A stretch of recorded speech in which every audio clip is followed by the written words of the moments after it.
In the quaint town of Rumol, Pennsylvania, the sun rose gently, casting a warm glow over the Harrington household. It was a special morning in the summer of 1975, one filled with an air of excitement and anticipation.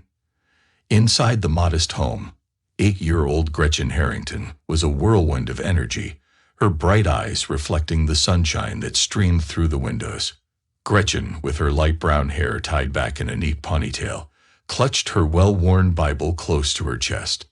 Today was not just any Sunday. Her mother was returning home from the hospital with a new addition to the family, a baby sister. The house was buzzing with preparations, but amid the joy there was an unwavering routine that couldn't be broken. Sunday school awaited. As Gretchen tied her shoelaces, her father, a respected priest in the community, gently reminded her of her commitment to the church. "Gretchen, remember, today is a day of learning and worship too," he said with a warm smile, tussling her hair affectionately. Gretchen, though torn between the desire to stay home for her mother and baby sister and her duty to attend Sunday school, nodded understandingly.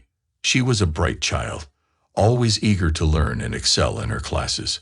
The promise of maintaining her perfect attendance and top grades at the Sunday school was an important motivation for her. Stepping out of her home, Gretchen waved goodbye to her father, who watched from the doorway. The church was less than a kilometer away, a straight path she had walked countless times.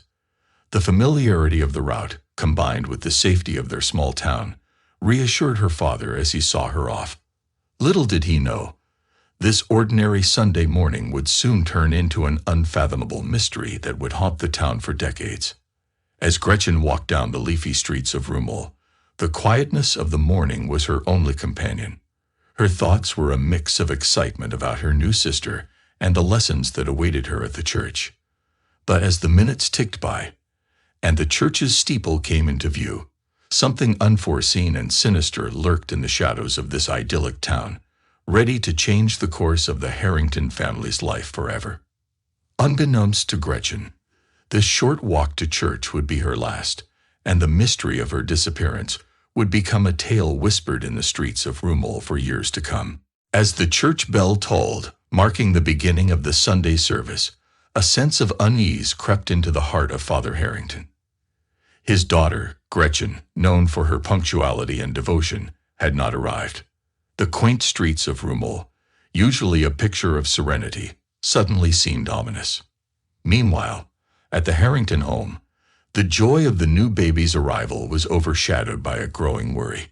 Gretchen's absence was out of character, and the community's initial response was one of confusion and concern. Word of Gretchen's disappearance spread like wildfire through the town. The police were alerted, and within hours, Rumol transformed from a quiet town into a hub of frantic activity. The streets, once filled with the sounds of children playing, now echoed with the urgent calls of volunteers and the commanding voices of law enforcement officers. The search for Gretchen was extensive and immediate. Police officers, aided by hundreds of volunteers, combed through every nook and cranny of Rumol. They traversed the familiar paths to the church, scoured the nearby parks, and dredged the depths of the local river. The town, which had always felt like a safe haven, now revealed its hidden depths and dark corners as search parties looked for any sign of the young girl. Helicopters buzzed overhead, their searchlights piercing through the dense foliage of the surrounding areas. The town's inhabitants, who had once taken pride in their close-knit community, now felt the sting of vulnerability and fear. The realization that one of their own could vanish so suddenly was a shock to the system. As days turned into nights, the search efforts continued with a sense of urgency and desperation. Flyers with Gretchen's smiling face were distributed, her bright eyes and cheerful smile a stark contrast to the grim situation. Roadblocks were set up, and travelers passing through were questioned. Yet, despite the relentless search, there was no trace of Gretchen. No clues, no leads, nothing that could explain her sudden and mysterious disappearance. The town of Rumol, once a haven of peace and tranquility, was now shrouded in an unsettling mystery, with the question on everyone's lips: where is Gretchen Harrington? The Harrington family, once a symbol of faith and unity in the small town of Rumol, found their world turned upside down in the wake of Gretchen's disappearance. Father Harrington, a figure of strength and guidance for his congregation, struggled to maintain his composure as the reality of his daughter's absence settled in. The joy of welcoming a new baby into the family was now tainted with a profound sense of loss. Their home, which had always been a hub of laughter and warmth, turned into a place of silent prayers and unspoken fears. Gretchen's two sisters, both bewildered and scared, could sense the change in the air. The eldest, accustomed to looking after her younger siblings, felt an additional burden of responsibility and guilt, wondering if there was anything she could have done to prevent this tragedy. Their mother, exhausted from the birth and emotionally drained by the disappearance, tried to hold the family together. Her heart ached for Gretchen, and she clung to the faint hope that her daughter would walk through the door any moment, unharmed and smiling. In the midst of this turmoil, Father Harrington's role in the community became a source of both strength and vulnerability. The townspeople, who had always looked to him for guidance, now offered their support, but the questions and the whispers were unavoidable. Rumol was a small town where everyone knew each other's stories, and the mystery of Gretchen's disappearance added a complex layer to their lives. The Harringtons grappled with the reality of the situation. The safety and innocence of their small-town life were irrevocably shattered. They found themselves questioning everything they had known and trusted. The open doors and friendly smiles of their neighbors now carried an undercurrent of suspicion and fear. As days passed with no news of Gretchen, the family's hope wavered, oscillating between determination to find her and the dread of what might have happened. The disappearance of their bright, cheerful daughter, who had left home with a Bible in her hand and faith in her heart, left a gaping hole in their lives that seemed impossible to fill. The day of Gretchen's disappearance, a typical Sunday in Rumol, was etched into the town's collective memory with a sharp, unyielding edge. It started as a day of celebration, with the Harrington family preparing to welcome home a new baby. The streets were tranquil, the morning air fresh and promising, but as the day unfolded, it spiraled into a perplexing mystery that gripped the heart of every Rumol resident. Gretchen, always eager and punctual for her Sunday school lessons, had left home with her usual cheerfulness. She promised to be back soon, her mind partly on the lessons and partly on the new sister she was excited to meet. But as the morning waned into afternoon, and there was no sign of her, a chilling realization dawned upon the family and then the community. Gretchen had vanished somewhere between her home and the church. The Sunday school at the Trinity Church, where Gretchen was headed, was a cornerstone of the community's weekly routine. It was a place where the children of Rumol gathered to learn about faith, morality, and the teachings of the Bible. That day, the lessons were overshadowed by the growing concern for one of their own. The children sensed the anxiety of the adults, their innocent chatter replaced by hushed tones and confused glances. Father Harrington, always a pillar of strength for his congregation, found himself in a vortex of despair and helplessness. He recalled watching Gretchen leave, her Bible in hand, her footsteps light and carefree. The image haunted him, playing over and over in his mind, each time ending with the unsolved question of her fate. The church, usually a sanctuary of peace and reflection, became a command center for the search efforts. Volunteers gathered there, maps were spread out, and search areas were assigned. The community, bound by faith and fellowship, now united in a desperate search for one of their youngest members. As the day turned into evening, and then night, the lights of the church remained on, a beacon in the unsettling darkness that had descended upon Rumol. The townspeople, fueled by a mix of fear and hope, continued their search, calling out for Gretchen, praying for a sign, any sign, that would lead them to her. That unyielding Sunday marked a turning point in the life of the town. It was no longer just another day of worship and family. It had become a relentless quest for answers, a test of faith, and a stark reminder of the fragility of their seemingly idyllic life. The question of what happened to Gretchen Harrington lingered in the air, heavy and unanswered, as the town of Rumol grappled with a reality it was not prepared for. In the days following Gretchen's disappearance, the town of Rumol was engulfed in a cloud of uncertainty and fear. The community, once vibrant and trusting, found itself grappling with a sense of vulnerability it had never known. The disappearance of a child in such a close-knit town was not just a family's tragedy, but a communal nightmare. Parents held their children a little tighter, eyeing the quiet streets with newfound wariness. The usual bustle of Rumol was muted, as if the town itself was holding its breath, waiting for news of Gretchen. The local parks, once filled with the laughter of playing children, now stood empty, their swings swaying silently in the breeze. The police, working tirelessly, found themselves at a loss.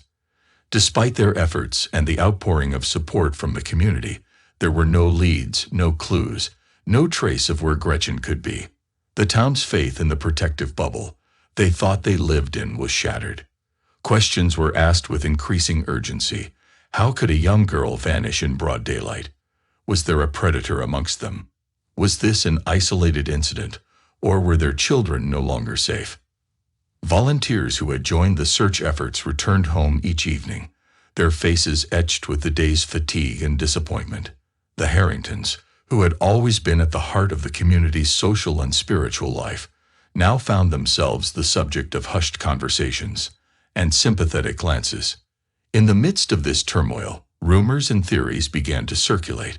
Some whispered of a possible abduction, while others pondered the unthinkable possibility of an accident or foul play. The lack of concrete information only fueled the growing speculation and fear. The local media, catching wind of the story, descended upon Rumol, their cameras and questions invasive and relentless. The town, unaccustomed to such attention, felt exposed and vulnerable under the scrutinizing gaze of the outside world.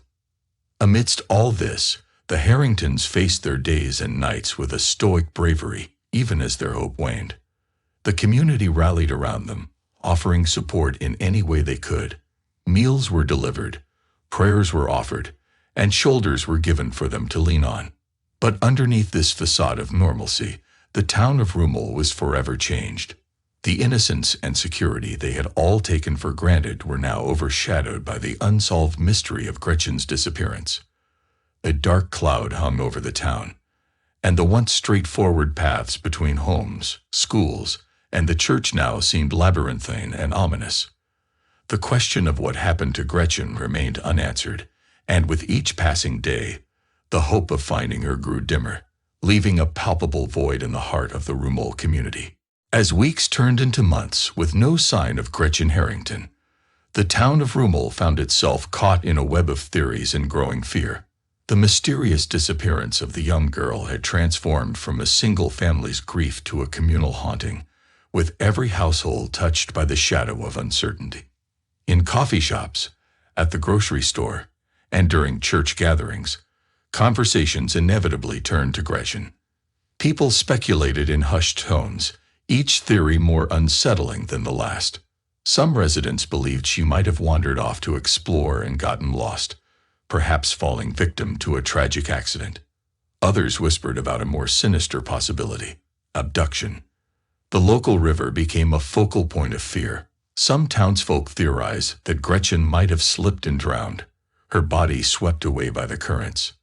Volunteer divers plunged into the murky depths, searching for any trace, but the river kept its secrets, offering no answers.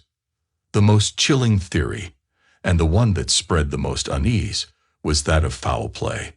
The idea that someone in their midst could be responsible for Gretchen's disappearance was a thought too horrifying to bear. Parents began to question the safety of their community, eyeing neighbors with suspicion and caution. The carefree days of children playing unsupervised until dusk were over. Now, parents kept a vigilant watch, their trust in the once familiar faces of Rumol fraying at the edges. The Harrington family, who had always been a pillar of strength and faith in the community, were not immune to these theories. Father Harrington, in his moments of despair, found himself questioning everything he believed about his town and its people. His sermons, once filled with messages of hope and unity, now carried an undercurrent of sorrow and loss.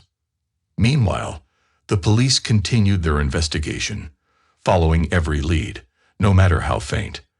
But with each passing day, the trail seemed to grow colder, and the mystery of what happened to Gretchen deepened. The lack of evidence was frustrating, and the feeling of helplessness was palpable among the investigators. Rumol, once a town where doors were left unlocked and neighbors greeted each other with smiles, had changed. The streets were quieter, the nights longer, and a sense of mourning hung in the air. Gretchen's disappearance had not just taken a daughter from a family. It had taken a piece of the town's soul, leaving behind a lingering question that haunted everyone. Where is Gretchen Harrington? Years rolled into decades, and the town of Rumol carried on under the heavy shadow of Gretchen Harrington's unsolved disappearance. The once fervent searches and investigations had long since dwindled, leaving behind a case file filled with dead ends and a community forever scared. The story of the little girl who vanished on her way to church became a somber legend in Rumol, a cautionary tale whispered among the residents. Then, in the year 2022, nearly half a century after that fateful day, the case experienced an unexpected reawakening. Two journalists, Joan and Mike, who had grown up in Rumol around the time of Gretchen's disappearance, embarked on a mission to unravel the mystery that had haunted their childhood. They intended to write a book, delving into the depths of the case, piecing together the scattered fragments of that day in 1975. Joan, only 9 years old when Gretchen vanished, remembered vividly the wave of fear that had swept through Rumol. She recalled the way parents clutched their children a little tighter and the whispers that echoed in the streets. Mike, a few years older, remembered the sense of disbelief that such a thing could happen in their small town. Determined to shed light on the long-dormant case, they pored over old police reports, interviewed retired officers, and spoke to townsfolk who had been there during the search for Gretchen. They sifted through archives, dug into old newspaper articles, and visited the Harrington family, who, despite the passage of time, still yearned for closure. As Joan and Mike delved deeper, they uncovered details that had been overlooked, connections missed, and testimonies long forgotten. Their investigation brought a fresh perspective to the case, stirring the embers of a long, cold trail. The community of Rumol, once again, found itself grappling with the ghost of its past, the wound of Gretchen's disappearance reopened by the promise of new revelations. The book's release in 2022 sent ripples through Rumol. It wasn't just a recounting of events. It was a mirror held up to the town, reflecting the pain, the fear, and the unresolved questions that had lingered for decades. The story of Gretchen Harrington, once fading into the annals of forgotten tragedies, was now back in the limelight, igniting a renewed interest in solving the mystery that had plagued the town for so long. In the wake of the book's publication, something remarkable happened. A woman, who had been a young girl in Rumol at the time of Gretchen's disappearance, came forward with new information, a testimony that had the potential to break the case wide open. The police, reinvigorated by this development, reopened the investigation into Gretchen's disappearance, the town of Rumol bracing itself for answers that had eluded them for nearly half a century. The woman who came forward, now in her late 50s, had been a childhood friend of the Harrington sisters. With the release of Joan and Mike's book, memories long buried in the recesses of her mind resurfaced, compelling her to break decades of silence. Meeting with the detectives who had reopened the case, she shared a chilling account that cast a dark shadow over a respected figure in the community. Her testimony centered around David Zane, the very priest who had taught Gretchen in Sunday school, and a man who had once been a pillar of the Rumol community. She recounted a harrowing experience from her childhood, a memory she had suppressed for years. The woman revealed that she had been victim to inappropriate advances by Zane during sleepovers at the Harrington home. This revelation was shocking enough, but what she said next sent shivers down the spines of the investigators. Just a week before Gretchen's disappearance, the woman had confided in Gretchen about Zane's behavior. She remembered the look of fear and confusion in Gretchen's eyes, a look that now seemed hauntingly prophetic. The detectives listened, aghast, as the woman detailed her encounters with Zane, painting a picture of a predator hiding behind the guise of a man of faith. Her testimony provided a crucial piece of the puzzle that had been missing for nearly 48 years. The revelation sent shockwaves through Rumol. David Zane, who had left the town years ago, had been a trusted figure, his involvement in the church and the community ingrained in the town's fabric. The possibility that he could be linked to Gretchen's disappearance was a bitter pill to swallow, turning decades of trust into a haunting betrayal. Armed with this new information, the police re-examined old evidence, re-interviewed witnesses, and started to piece together a timeline that placed Zane at the center of the investigation. The once cold case was now ablaze with the heat of potential resolution. The Harrington family, who had endured decades of unanswered questions, received the news with a mix of shock and cautious hope. The possibility of closure, after years of living in a limbo of grief and uncertainty, was both daunting and desperately sought after. As the investigation into David Zane intensified, the people of Rumol grappled with the reality of the darkness that had lurked in their midst. The image of their small, safe town was now irrevocably marred, and the innocence they had once cherished seemed like a distant, unattainable dream.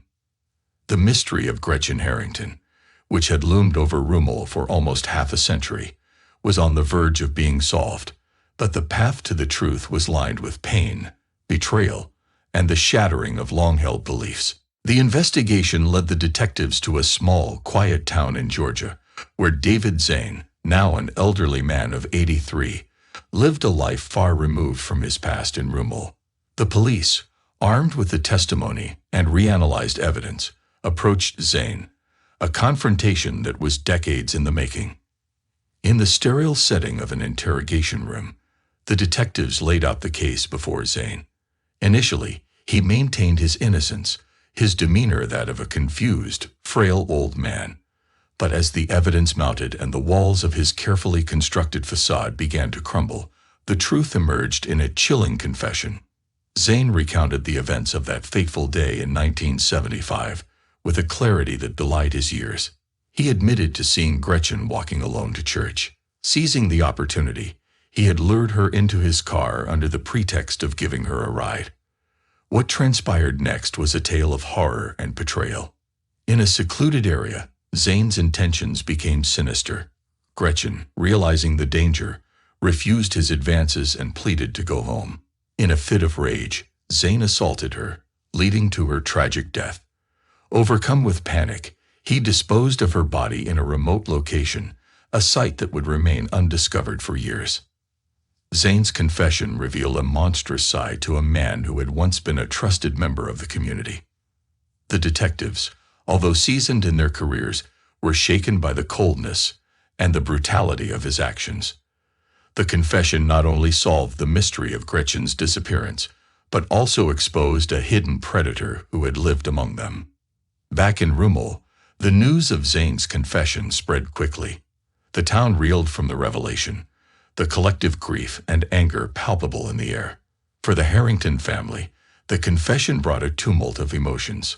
While there was relief in finally knowing what happened to Gretchen, it came with the unbearable pain of understanding the true nature of her final moments. The confession marked a somber resolution to a mystery that had haunted Rumol for decades. It was a moment of closure, but also one of deep sorrow and reflection. The town mourned not just for Gretchen, but for the loss of innocence and the betrayal of trust that had come to light. As Zane awaited trial, the people of Rumol grappled with the aftermath of his confession. The case of Gretchen Harrington, once a mystery that echoed through the streets of the town, had come to a tragic end, leaving behind a legacy of pain, but also a hope for healing and moving forward from the shadows of the past. In the wake of David Zane's confession, the town of Rumol was engulfed in a somber reflection. The resolution of Gretchen Harrington's case brought closure, but it also opened old wounds and raised new questions about trust, safety, and the hidden dangers within a community. The Harrington family, after decades of agonizing uncertainty, finally knew the fate of their beloved Gretchen. The truth was devastating, but it also brought a sense of closure. They could now mourn her, knowing what had happened, and begin the long process of healing. A memorial service was held in Gretchen's honor, attended by the entire community. It was a poignant event, filled with tears, memories, and a shared grief. For the people of Rumol, the revelation about David Zane shattered the idyllic image of their small town. Parents who had once felt safe letting their children roam freely now faced a new reality, one where vigilance and caution were necessary. The town's innocence had been lost, but in its place grew a stronger sense of community and a commitment to protect and watch over one another. In the aftermath, there was also a renewed focus on child safety and awareness. The tragedy of Gretchen's story led to initiatives aimed at educating children about stranger danger and empowering them to speak up about inappropriate behavior. The detectives who had worked tirelessly on the case found some solace in providing answers to the unanswered questions that had haunted them for years. Yet they too were left with the weight of what they had uncovered, a reminder of the darkness that can lurk beneath the surface of any community. As for Zane, his trial became a focal point of national attention, a stark reminder of the capacity for evil in the most unlikely individuals. His confession and subsequent conviction brought justice for Gretchen, but it also raised awareness about the importance of vigilance and the need to listen to and protect the most vulnerable members of society. Gretchen's story, though marred by tragedy, left a lasting legacy in Rumol and beyond. It became a catalyst for change, for increased community cohesion, and for a collective commitment to ensuring the safety of all children. Years passed, and life in Rumol slowly regained a sense of normalcy, but the memory of Gretchen Harrington remained. She was remembered not just as a victim of a heinous crime, but as a bright, loving child whose life, though tragically cut short, had a profound impact on her community. Her legacy lived on in the hearts of those who knew her and in the protective embrace that the town now extended to all its children. In the end, the story of Gretchen Harrington became a testament to the enduring strength of a community in the face of unimaginable tragedy, a story of loss, but also of resilience, unity, and an unyielding commitment to safeguarding the innocence of childhood.